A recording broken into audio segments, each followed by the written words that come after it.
Salut!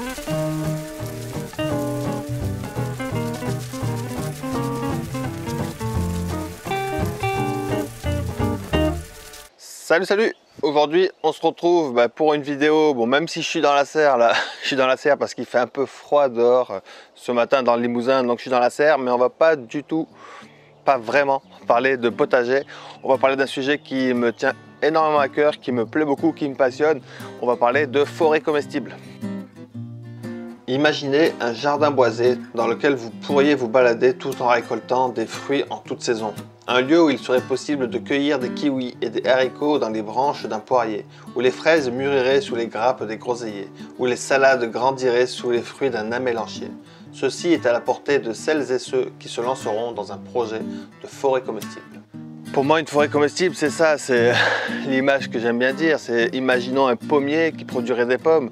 Sur ce pommier, il y aurait des vignes qui grimperaient dessus et qui produiraient également du raisin. Au pied de cet ensemble pommier, vigne, il y aurait des framboisiers à mi-ombre qui produiraient des framboises. Au pied de ces framboisiers, il pourrait y avoir des fraises. Et du coup, on aurait des récoltes multi-étagées à ras du sol, à différentes hauteurs, étalées dans la saison. Juste avec quelques plantes. C'est vraiment l'idée de la forêt comestible, c'est d'arrêter de voir les terrains comme des terrains en deux dimensions où on se dit j'ai 2000 m², j'ai 3000 m², mais plutôt visualiser ça en volume, en pensant à des mètres cubes. Et si on voit ça en mètres cubes, la quantité, la possibilité de productivité est immensément plus grande. Si on laisse une terre, les terres qui nous entourent, quasiment toutes les terres, il y a toujours des exceptions, mais l'immense majorité des terres qui nous entourent, si on les laisse tranquilles, qu'on revient 15 ans plus tard, il y a une jeune forêt qui a poussé dessus. La nature autour de nous tend à devenir forêt, il y a une force colossale qui va vers la forêt. Et donc l'idée de la forêt comestible, c'est d'utiliser, de travailler avec la nature, d'utiliser cet élan qui tend vers la forêt pour proposer en fait des arbres, des végétaux qui sont comestibles, où on pourra récolter une abondance de nourriture à toutes les saisons, quoi. On peut récupérer des fruits en hiver, je sais pas, des kakis, des néfliers d'Allemagne, on peut récupérer des tubercules avec les glycines tubéreuses. Voilà, alors, toute saison, il y a moyen de récolter l'abondance dans une forêt comestible. Et ce qui est chouette aussi, c'est comme je disais, si on abandonne une terre pendant 15 ans et qu'on revient, une forêt a poussé dessus. Mais ce qui est important de se rendre compte, c'est qu'il n'y aura eu aucun travail du sol, aucun engrais, aucun arrosage. Juste le non-agir, en fait, juste ne rien faire, permet à une forêt de pousser. Les terrains agricoles où on fait de la monoculture, par exemple, c'est chaque année de l'arrosage, chaque année du travail du sol, chaque année des engrais, etc. Donc, il me semble vraiment, la nature, ça fait longtemps qu'elle sait faire pousser des forêts. Donc utiliser cette énergie, cette force-là, me semble vraiment une bonne réflexion à avoir pour un futur où l'énergie risque d'être un peu plus difficile d'accès. Et d'ailleurs, beaucoup de forêts qui nous entourent sont des forêts qui ont poussé parce qu'ils étaient sur des terrains difficiles. Ça peut être des terrains à forte pente où l'agriculture est très difficile, ça peut être des terrains où le sol est difficile, soit trop pauvre, soit trop sec, trop caillouteux, pas de sol, trop gorgé d'eau. Et c'est en gros les terres les plus ingrates, les plus difficiles que l'on a laissées à l'abandon et dans lesquelles les forêts ont pu pousser. Les meilleures terres sont devenues les terres agricoles dans lesquelles on cultive. Et concrètement, on voit que ces terres ingrates sont devenues des terrains hyper vivants et les meilleures terres, elles, ne s'améliorent pas tant que ça, voire même se détériorent et avec énormément de travail, d'énergie utilisée. Un des premiers avantages que je vois à la forêt comestible, c'est justement le stockage du CO2, le carbone en fait, le stockage du carbone et du coup un effet vraiment nettoyant, purifiant de l'air parce qu'un arbre va capter le CO2, il va garder le C, il va recracher le O2 et c'est avec ce C, le carbone, qui va faire son bois, qui va créer de l'humus au sol. Et donc c'est vraiment un intérêt énorme dans la société dans laquelle on vit, dans le monde dans lequel on vit, où on parle de réchauffement climatique, de dérèglement climatique. Les forêts ont un rôle immense à jouer. Les forêts sont capables de créer du sol, en fait, de créer de la fertilité, de créer du sol sans intrants, sans travail, juste en laissant faire. Elles sont capables de faire ça, elles sont capables de gérer l'eau, d'avoir une grande gestion au niveau de l'eau. Une forêt peut absorber énormément d'eau de pluie quand il y a des gros orages. Ça évite les inondations, ça évite l'érosion, ça évite tout un tas de problématiques, ça évite les problèmes vu que c'est capable d'absorber l'eau et de la stocker. Ça évite également beaucoup de problèmes d'irrigation. Donc ça a vraiment un énorme intérêt pour la gestion de l'eau qui elle aussi risque de devenir et devient et est déjà problématique dans beaucoup d'endroits. Les forêts permettent également une énorme gestion de la température du climat.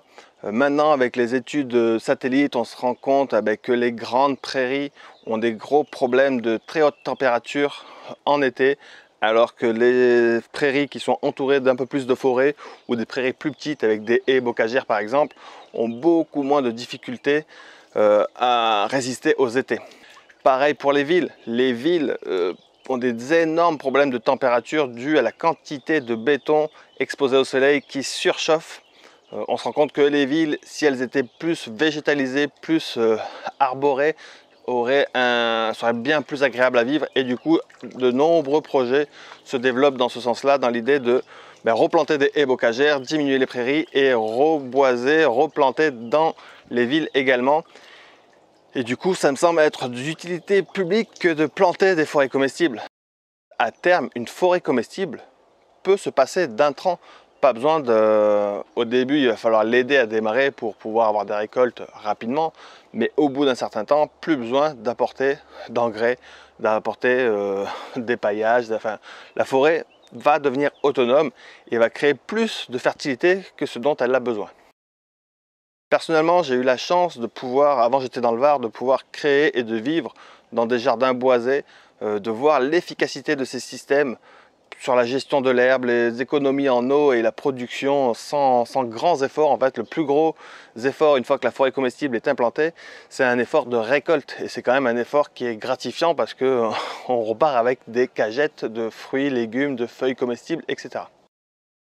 J'ai eu la chance également de me déplacer, maintenant je suis dans le Limousin, de me déplacer et de voir que ces projets-là se développent vraiment énormément, un peu partout, avec des projets connus, plus ou moins connus, de la Belgique avec les jardins de fraternité ouvrière à Moucron, jusqu'à l'Espagne avec le jardin forêt de Juan Anton.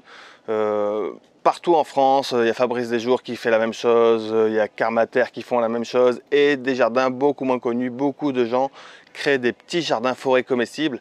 Et c'est vraiment, déjà les retours sont très ressemblants, c'est l'efficacité de ces systèmes-là, la productivité et la joie en fait d'être dans un lieu d'abondance et agréable à vivre. Et surtout que contrairement à beaucoup de modèles agricoles, notamment les monocultures, c'est des modèles qui s'améliorent d'année en année. C'est-à-dire que notre terre s'améliore chaque année, le climat s'améliore chaque année, la gestion de l'eau s'améliore chaque année, alors que souvent dans les projets agricoles en monoculture, les terrains ont tendance à s'appauvrir, le travail est au moins identique chaque année, toujours pareil, replanter, ressemer, relabourer, remettre des engrais, re-arroser, etc. La forêt comestible, elle, une fois que tout est en place, plus besoin d'engrais, plus besoin d'arroser, plus besoin de tout un tas de travaux. Il y a toujours des travaux de taille des arbres fruitiers et de récolte. C'est les plus gros travaux qui restent dans une forêt comestible. Et je voudrais conclure cette vidéo avec une phrase que j'aime bien. C'est le meilleur moment pour planter un arbre, c'était il y a 20 ans. Et le deuxième meilleur moment pour planter un arbre, c'est maintenant. Le but de cette vidéo était de faire quelque chose de relativement court. Si vous vous intéressez réellement à la forêt comestible et que vous voulez vous lancer, je vous invite à lire mon livre La forêt comestible pour des récoltes abondantes en toute saison. Ça permettra d'éviter quelques erreurs et de faire quelques bons choix, je l'espère. Je vous remercie beaucoup et je vous dis à bientôt pour une prochaine vidéo. Allez, ciao ciao!